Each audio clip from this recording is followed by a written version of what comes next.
Well, hello, Central Catholic. Excited to be with you here on Thursday, February 4th. Some really important updates to share with you, and wanted to make sure we took the time to do it in the video format, as that seems to be a really good way to reach the most amount of people here. So I want to start real briefly with an update regarding COVID and vaccinations. And as you are probably aware, our governor has made vaccinating school employees a priority. And so what I can share with you is we just got information this afternoon that our employees will be able to receive the vaccination. So what does that mean for you and your sons and daughters? What that means is on February 12th, which is a Friday, and then again on March 5th, again a Friday, both of those will be teacher work days, and students will not report to school, nor will there be online learning those days. This is to give our employees the opportunity to get this vaccine in our fight against COVID-19, to give them the opportunity to do so in a safe environment as well. So thank you in advance for making those adjustments to your schedule, whatever else you may have going on in your life, as it's a really important thing for us to give our people that opportunity. The other big thing to talk about is a change to quarantine.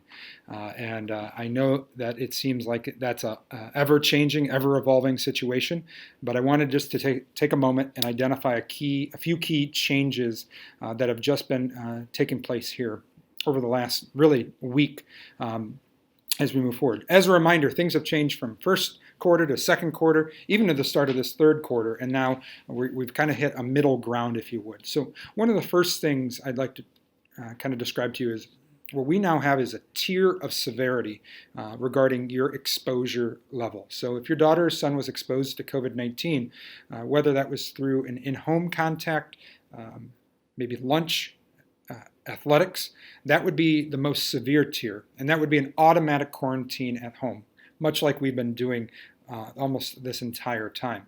Now, within that context, please remember that extracurriculars all are falling under a full 14-day quarantine.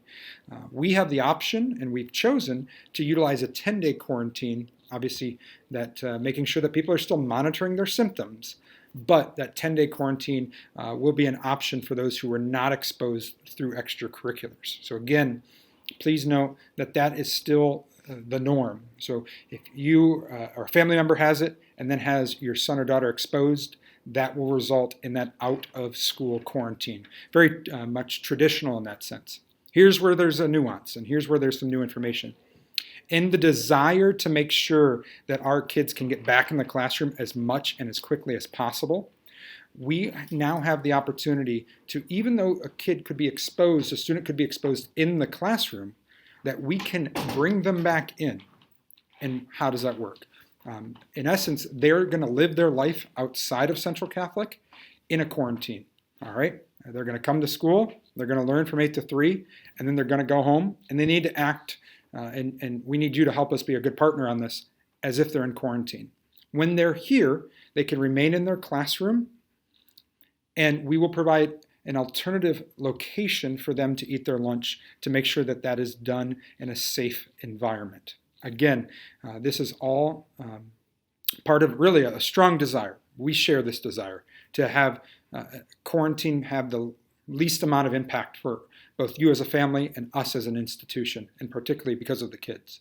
So, as I said, I'll say it one more time because it is new and different.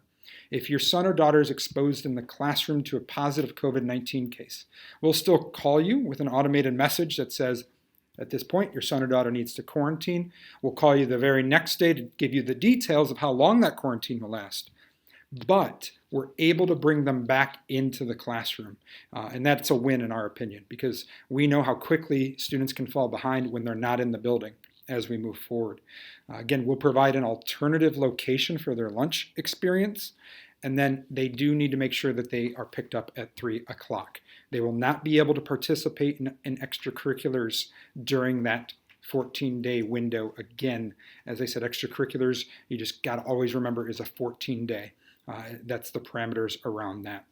Speaking of being picked up, I implore you, we need your help. We need our students to not loiter, to not hang around longer than they need to, not just for a safety reason, but we need to make sure that we're helping slow or stop the spread of COVID. So again, if they are here, they can go to after school tutoring. But what they can't do is just hang out in the lobby, even hanging out outside. We want them to get to a safe space somewhere, because we cannot get them into a spread out environment if they're just going to hang out in the lobby waiting for a ride or things like that. So takes a village. So ask some family, ask a neighbor if you can, whatever it could be, to help get them that all-important ride to where they need to be.